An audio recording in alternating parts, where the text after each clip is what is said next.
Naku, hindi ko may paliwanag. Sobrang masayang-masaya ako.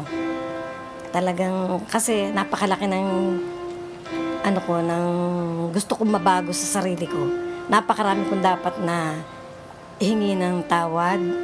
Ako lang kung makasalanan ako. Hindi ako lagi akong galit. Hindi ako masyado akong mayabang. Hindi ako marunong magpatawad basta-basta, madali ako magalit. Pero ngayon, iba na.